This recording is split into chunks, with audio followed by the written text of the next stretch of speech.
Hi friends, ಕಾನೂನು ಕಲಿಕೆ YouTube ಚಾನಲ್ಗೆ ಸ್ವಾಗತ. ಹಿಂದಿನ ವಿಡಿಯೋದಲ್ಲಿ ನಾವು ವಂಚಿಸುವುದರ ಬಗ್ಗೆ ತಿಳಿದುಕೊಂಡಿದ್ದೇವೆ. ಈಗ ಅದರ ಮುಂದಿನ ಭಾಗದ ಬಗ್ಗೆ ಚರ್ಚಿಸೋಣ. ಅಂದರೆ ವಂಚಿಸುವುದಕ್ಕೆ ಇರುವಂತಹ ದಂಡನೆ ಇತ್ಯಾದಿಗಳ ಬಗ್ಗೆ ತಿಳಿದುಕೊಳ್ಳೋಣ. ಇದಕ್ಕೂ ಮೊದಲು ನಮ್ಮ ಚಾನಲ್ನನ್ನು ಸಬ್ಸ್ಕ್ರೈಬ್ ಮಾಡಿ ಹಾಗೂ ಬೆಲ್ ಐಕಾನನ್ನು ಒತ್ತಿರಿ.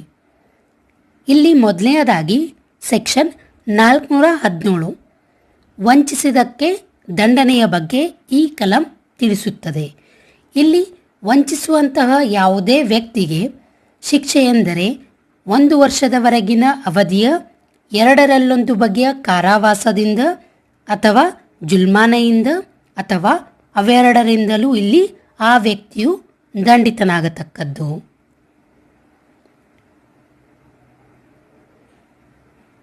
ಎರಡನೆಯದಾಗಿ ಸೆಕ್ಷನ್ 418 ಯಾವ ವ್ಯಕ್ತಿಯ ಹಿತಾಸಕ್ತಿಯನ್ನು ರಕ್ಷಿಸಲು ಅಪರಾಧಿಯು ಬದ್ಧನಾಗಿರುವನೋ ಆ ವ್ಯಕ್ತಿಗೆ ಅಕ್ರಮ ನಷ್ಟವನ್ನು ಒದಗಿಸಬಹುದೆಂದು ತಿಳಿದೂ ಸಹ ವಂಚಿಸುವುದು ಶಿಕ್ಷಾರ್ಹ ಅಪರಾಧವಾಗಿರುತ್ತದೆ.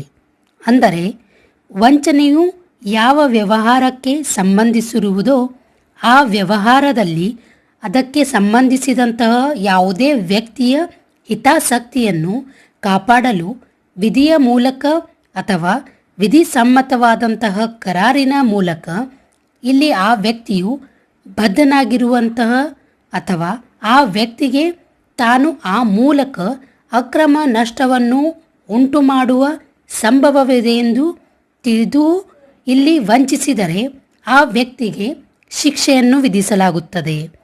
ಆ ಶಿಕ್ಷೆ ಎಂದರೆ ಆ ವ್ಯಕ್ತಿಗೆ 3 ವರ್ಷಗಳವರೆಗಿನ ಅವಧಿಯ 2 ಬಗೆಯ ಕಾರಾವಾಸದಿಂದ ಅಥವಾ ಜುಲ್ಮಾನೆಯಿಂದ ಅಥವಾ ಅವೆರಡರಿಂದಲೂ ಆ ವ್ಯಕ್ತಿಯು ಇಲ್ಲಿ ದಂಡಿತನಾಗತಕ್ಕದ್ದು.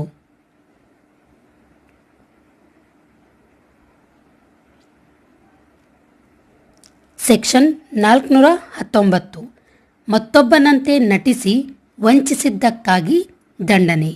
ಈಗಾಗಲೇ ನಾವು ಹಿಂದಿನ ವಿಡಿಯೋದಲ್ಲಿ ಮತ್ತೊಬ್ಬನಂತೆ ನಟಿಸಿ ವಂಚನೆ ಮಾಡುವುದರ ಬಗ್ಗೆ ನೋಡಿದ್ದೇವೆ.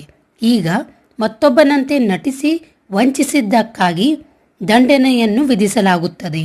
ಅಂದರೆ ಆ ದಂಡನೆ ಅಂದರೆ ಮತ್ತೊಬ್ಬನಂತೆ ನಟಿಸಿ ವಂಚಿಸುವ ವ್ಯಕ್ತಿಯು ಇಲ್ಲಿ ಶಿಕ್ಷೆಗೆ ಗುರಿಯಾಗುತ್ತಾನೆ.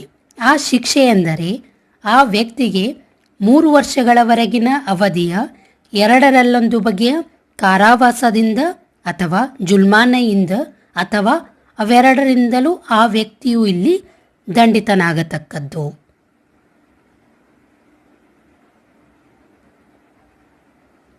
ಸೆಕ್ಷನ್ 420 ವಂಚಿಸುವುದು ಮತ್ತು ಸ್ವತ್ತನ್ನು ಕೊಡಲು ಅಪ್ರಾಮಾಣಿಕವಾಗಿ ಪ್ರೇರೇಪಿಸುವುದು ಶಿಕ್ಷಾರ್ಹ ಅಪರಾಧವಾಗಿರುತ್ತದೆ.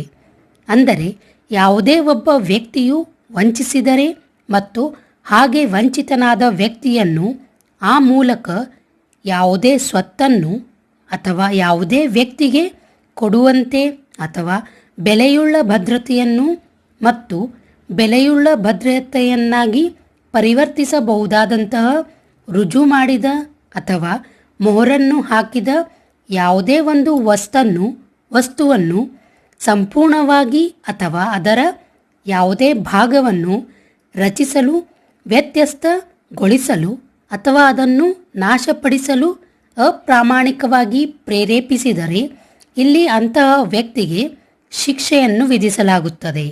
ಆ ಶಿಕ್ಷೆ ಎಂದರೆ ಆ ವ್ಯಕ್ತಿಗೆ 7 ವರ್ಷಗಳವರೆಗಿನ ಅವಧಿಯ 2 ಬಗೆಯ ಕಾರಾವಾಸದಿಂದ ದಂಡಿತನಾಗತಕ್ಕದ್ದು ಮತ್ತು ಆ ವ್ಯಕ್ತಿಯು ಇಲ್ಲಿ ಜುಲ್ಮಾನೆಗೂ ಸಹ ಗುರಿಯಾಗತಕ್ಕದ್ದು.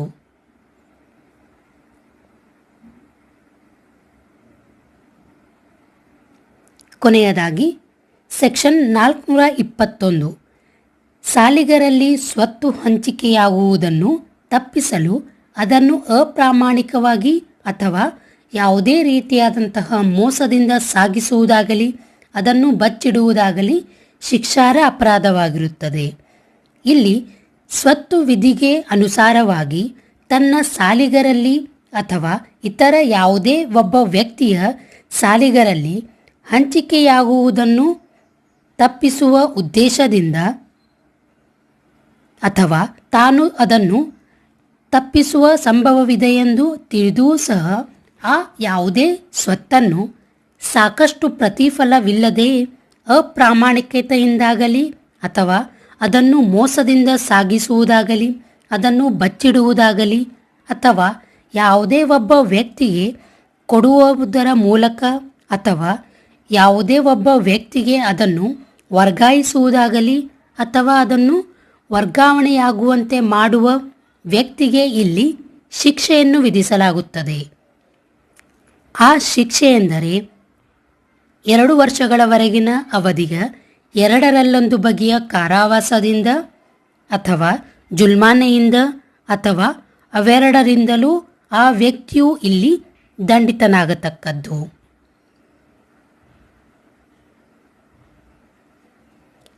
ಇಂದಿನ ನಮ್ಮ ಈ ವಿಡಿಯೋ ನಿಮಗೆ ಇಷ್ಟವಾದಲ್ಲಿ ಲೈಕ್ ಮಾಡಿ, ಶೇರ್ ಮಾಡಿ ಹಾಗೂ ಕಾನೂನಿನ ಬಗ್ಗೆ ಇನ್ನಷ್ಟು ಹೆಚ್ಚಿನ ಮಾಹಿತಿಯನ್ನು ತಿಳಿಯಲು ನಮ್ಮ ಚಾನಲನ್ನು ಸಬ್ಸ್ಕ್ರೈಬ್ ಮಾಡಿ ಮತ್ತು ಬೆಲ್ ಐಕಾನ್ ಅನ್ನು ಒತ್ತಿರಿ. ಧನ್ಯವಾದಗಳು.